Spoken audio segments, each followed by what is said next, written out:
What's going on, guys? JSGC here, and we are here for another Manchester City video. Today we're going to be doing the match reaction, match analysis and also match review of the Manchester City away game against Tottenham Hotspur at their brand new stadium in the Premier League, as it isn't a happy hunting ground for Manchester City from the Champions League last year, and it's continued into the Premier League, which obviously is not good. I'm going to be talking about all the latest things to talk about with this game. I'm also going to be speaking about what it means for Manchester City's season and stuff like that. But before we do, make sure, like always, if you are enjoying the content, then make sure you help support my channel by subscribing, pressing that red button, pressing the bell and putting your push notifications on. You can check out my social media links, Twitter and Instagram, in the description below and popping up on screen too if you want to go and follow me on there. You can find my email also in the description below if you want to hit me up for any sponsorships for any videos or any general business inquiries. Leave your thoughts in the comments below from this game and your thoughts, and don't forget also to leave a thumbs up if you enjoy this video. So we're going to crack on with this video. I apologise first and foremost for this video not being up yesterday night. I could easily have done a video for you then. It had been a very reactionary video, and obviously emotions were high and stuff like that with how the season's going. So I'm happy that rather than to be one of the first to release a video and get all the views and the subscribers and stuff, I'd rather be putting out good, unbiased, quality content. If that means me getting less views and less subscribers and stuff like that, then so be it. You know, reputation is what I'm after and stuff like that, and I want to be a person that isn't doing reactionary stuff and getting angry, but I want to be able to actually point in the right direction of what City can do going forward, and what we can do to try and make this rest of the season going to be a success, basically. So I'm trying to be quite level-headed, and I feel like if I'd done a video yesterday, it wouldn't have been a level-headed video, and so I've had a good 24 hours to be able to sit on this and be able to give some good pointers towards what it means for Manchester City. And so the first thing I'm going to say is, before everyone starts basically losing their mind, is that to be fair, this match doesn't mean anything, does it? I mean, Man City were never going to catch Liverpool. We're not going to finish outside of the top four. I can say that fundamentally, that honestly, it'd have been a good bonus to have won the game and keep things going and start to solidify in second place.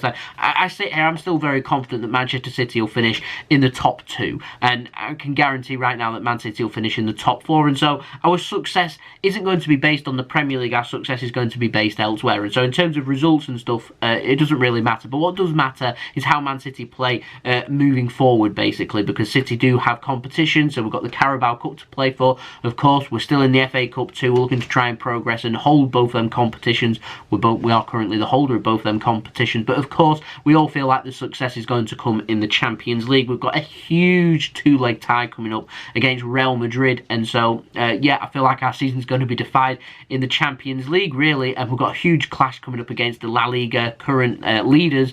And so the Galacticos, the Giants, the best Champions League team in the history, Real Madrid. And so yeah, we're up against it. And so City, you feel like we need to start putting in some really good performances and start you know, putting the wrongs right. And unfortunately in this game, it leaves me with a little bit of doubt going forward into that, but we'll speak more about that. So before I start talking about what happened in this game, I will say to everybody, actually, it's not the end of the world that we lost this game. We're sitting in second place still. Liverpool's going to win the Premier League still. Man City are still going to be in the Champions League for next season, unless we get that ban, of course. We're expecting some kind of decision to come from UEFA's investigation in the next couple of weeks, so we await to see what happens there. But I suspect that, you know what I mean, like, honestly, I felt more bothered about it, like I said, right after the game, when the adrenaline's high. Like, once I sit on it, I'm like, actually, it doesn't change anything really, does it? I mean, obviously on paper it's not going to look like a great season for Manchester City, but if I say to you, City win the Carabao Cup and the FA Cup, and we manage to get a big scalp in Real Madrid, and we make a little bit of progress, get to a semi-final or a final of the Champions League, then obviously that's progress being made. And so yeah, I mean, Liverpool are a fantastic team. They're going to win the Premier League, and that's that. And there's not really a lot we can do about it. We could have hammered Spurs yesterday, put all our chances in the back of the net, and still, I'd still be saying the same thing, that we're not going to catch Liverpool, we're not going to finish first, but we're starting to cement second place, and we move on from there. So yeah, it's not the end of the world, obviously. I feel like more of a cause for concern. A cause for concern is there, but in terms of everything, like, our season's going to be defined Carabao Cup final, how we do in the FA Cup, and of course going forward in the Champions League. And so to me, my point, it makes sense for Manchester City to start thinking about going forward into them games, to start resting some players, use the Premier League as a little bit of a bedding in process for City. So Phil Foden, Eric Garcia, these players that, in my opinion, from now, how it's gone, that Man City should be featuring these players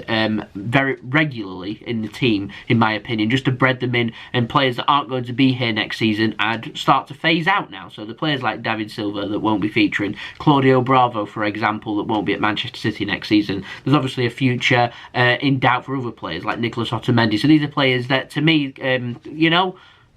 play the younger kids, the players that will be here next season, rather than the players that will only be here till the end of the season, because there's nothing to be achieved of these players if they're going to leave Man City featuring in the squad. We may as well start bedding them in now and seeing how we get along, the players that have got a long-term future at Manchester City. That's just my opinion. And also use this as a good opportunity now to be able to rest some of our players. So I'm talking Raheem Sterling's picked up a knock. Raheem Sterling now, to me, doesn't need to feature for Manchester City until we face Real Madrid, really. And even then, will Raheem Sterling, it's a good chance here for other players to find a bit of form, because Raheem Sterling's fallen out of form, so it's a chance for him to get some rest, come back and see how he gets along by featuring some other games, and just use the Premier League as a testing ground, really, for other competitions, because there's just literally nothing to play for. It's just a foregone conclusion. It's just dead, isn't it, really? There's not a lot for us to play for, so we can use the Premier League as a good warm-up for matches like the Champions League, like the Carabao Cup final. So that, to me, that's the direction that City should be heading towards from here, because obviously what we've offered so far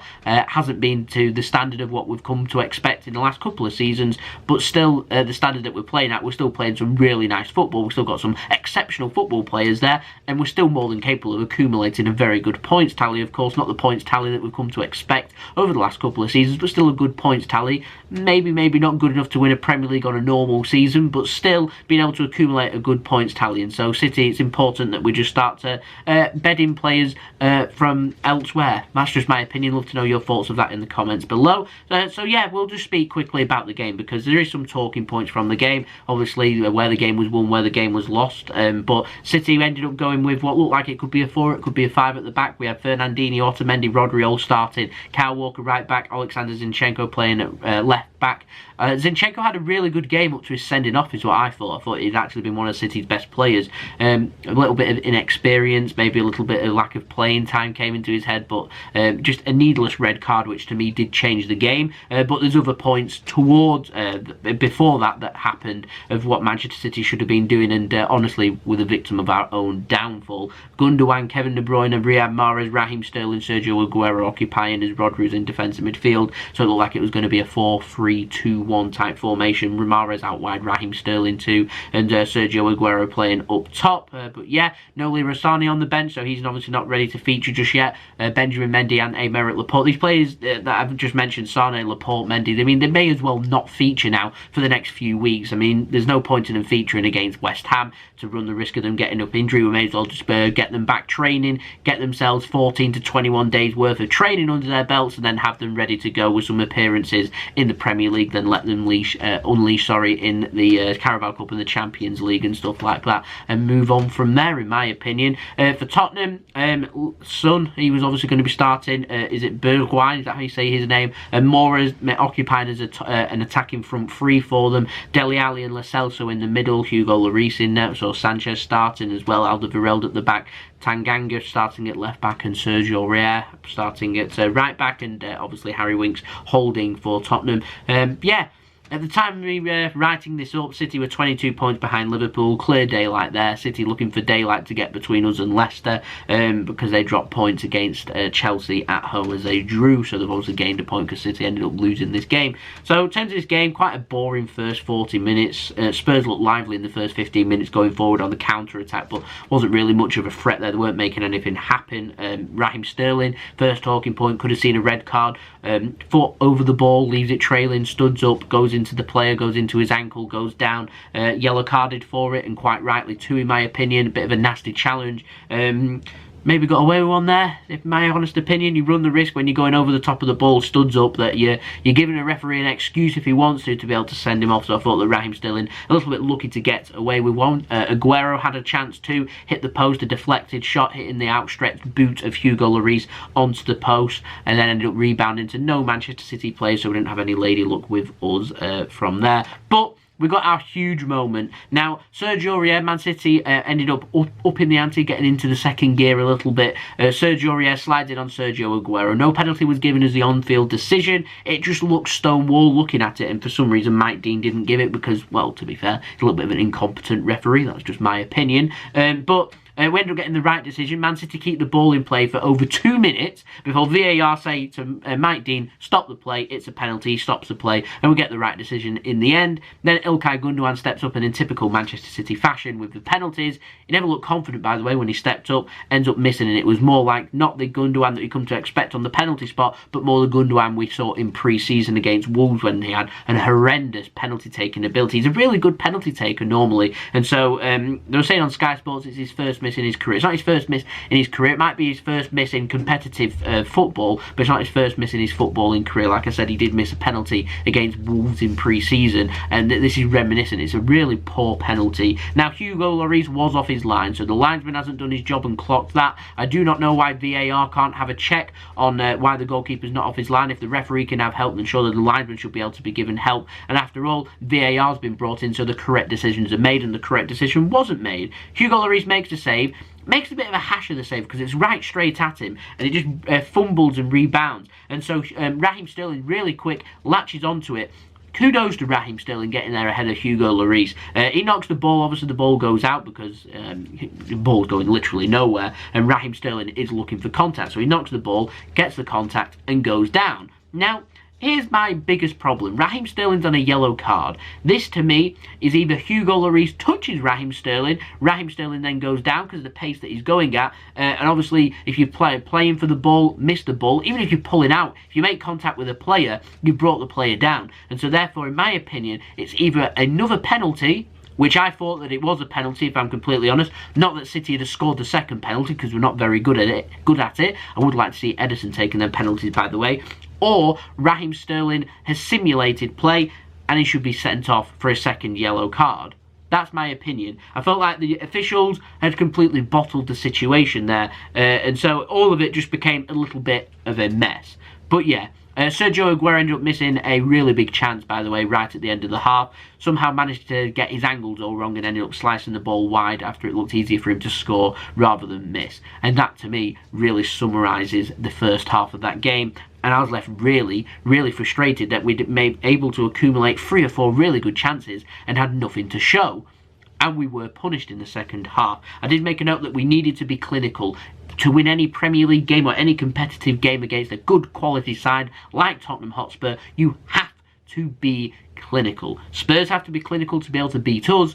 Vice versa. We've got to be clinical to beat them. We didn't put our chances away. We should have had at least 2 goals. We should have been 2-0 up before any of this mess even happened. So I can't pick apart the defence because it would be unfair without me picking apart the attack. And the attack did not do their job in this game, and I was left really frustrated. I don't often criticise our attack because we create an abundance of chances, and we're always going to create chances. We're always going to miss chances, but we should be scoring some chances too. And some of them chances that we should have been putting away should be put away. We should be working on penalties in training. We should be doing that on a regular basis.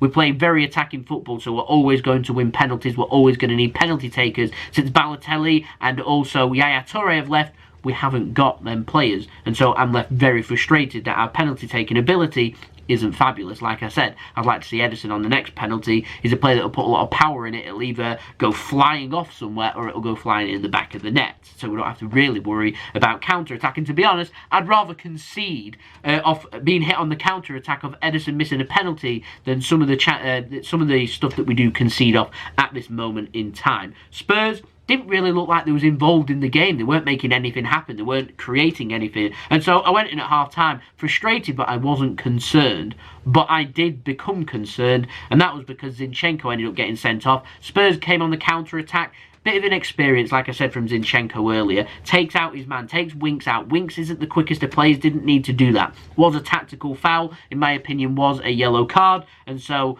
correct decision made, and Zinchenko was sent off. Was shoulder to shoulder. Zinchenko never looked for the ball, only looked for the man, and he had every intention of bringing that player down. On a yellow card, it's just silly, and so went down to 10 men, and I've seen how City do when we go down to 10 men. I still got fresh memory of that away match at Wolves, and it wasn't very good, but what City did do when we went down to 10 men was become very clinical because we was up against it, and so I was hoping that would be the case in this game. We just needed to absorb Tottenham. I had a feeling that Tottenham were going to come out for a couple of minutes, try and make something happen, and just how the luck is in the Premier League, when the luck's going against you, it's going against you, that Tottenham managed to muster up something from the game, and they ended up creating their first opportunity, their first shot on target, and goes flying in the back of the net from a half volley. Decent finish from Bergwijn. So Zinchenko was sent off on 60 minutes. 63rd minute ended up making it 1-0 to Tottenham Hotspur, just as City were going to make a substitution, and I think it was going to be Raheem Sterling coming off for Gabriel Jesus, and instead, when we go 1-0 behind, we bring off Sergio Aguero, Man City's top goal scorer, and bring on Cancelo. It just didn't make sense to me. We're chasing the game, we're down to 10 men, leave the attackers on, take Gundogan off and put on Cancelo was what I'd have done. Obviously fair to say in hindsight, but it's just something that I feel like City do need to improve on when we're going down to 10 men, on how to control games. And when we're trying to chase a game, you're going to have to not hit the panic buttons, but you're going to have to go further forward and risk going 2-0 behind very quickly to try and chase it back to 1-1, which is, you know, reminiscent really of the Champions League game that was having against Tottenham in that first leg, where Tottenham weren't creating that much, made something happen, and all of a sudden with a man like we looked down against it. And then just like that Champions League quarter-final match against Tottenham in that first leg, Son ended up scoring on 71 minutes, and again another really good finish in here, to be fair to Son and Tottenham Hotspur, to make it 2-0. Yeah, really frustrating. And so yeah, pretty much the best way to summarise this game: we hit the crossbar in the last minute of the game. So we hit the post, we hit the crossbar, we missed a penalty and missed a sitter. There we go, 4 huge chances. Now 2 or 3 of them should be going. 2 or 3 of them go in the back of the net. We're not even talking about Man City losing this game. I reckon it'd probably finish 2 or 3-1, because City are always going to concede because we're not very good at defending. So yeah, we've ended up, well, basically this is 3 points dropped from Manchester City here. But when you don't put your chances away, that is what happens. When you don't put them penalties away, we know this from the Champions League game. We're just not learning. So yeah, that was why I was frustrated. But like I said, it's, you know, it wouldn't have changed anything. I reckon City are probably going to finish second anyway. We're not going to catch Liverpool, so yeah, it's just something that we do need to improve on, and we need to improve on it quick if we want to be making successes of ourselves, in particular in the Champions League. In terms of stats for this game, 67% possession from City, 33% from Tottenham. Nothing wrong with that. 3 shots for Tottenham, 3 on target, 2 goals. That's what you call clinical. 19 shots from City, 6 shots, no goals. That's what I call not clinical. And that was a huge difference in this game. 692 passes from City, 88% pass completion rate. Tottenham, 347 passes, 75% pass completion rate. 12 key passes, a couple of clear-cut chances created for City.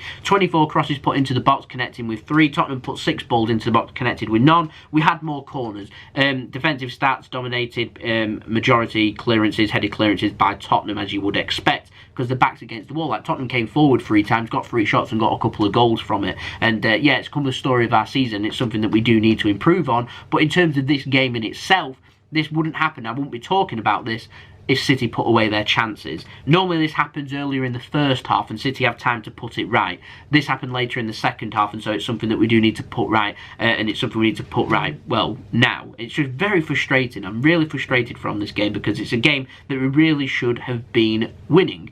Now, end of the day, in conclusion, City, I feel like, would be doing a lot better if we'd signed a replacement for Vincent Kompany. I'm left frustrated at our transfer business, and that is one of many reasons why we've not been doing as well as what we could have been doing this season. Vincent Kompany leaving and not replacing him is a ludicrous decision. We've had 2 transfer windows since Kompany's left, and we've not signed a replacement, and that to me makes me sad. and I don't think that's good enough from the club, in my opinion. I'd love to know your thoughts on that in the comments below. Football is all about opinions, but I don't think that's good enough on our behalf in the transfer market, and it is something that we need to address. And I feel like going forward now, if City, we shouldn't be taking risks on some of the players with big games coming up, so I'd start thinking about playing some of the other players that haven't featured that much, or players that we've got a long-term future for, younger players, start breading them in instead, because like I said, top four's already secured. We're not going to finish first, and so why run the risk of injury? We may as well just start rotating, getting things experimented and seeing what happens and going forward, because like I said, our season now is basically Carabao Cup, FA Cup and Champions League, and so the Premier League can be used as a good testing experiment for us. Conclusion for Tottenham Hotspur, very clinical. I didn't think they played very well in this game, if I'm completely honest. 2 well-taken strikes. That Bergwijn player looks like a decent, good player. Son, we know what to expect from him. That was a good finish from him.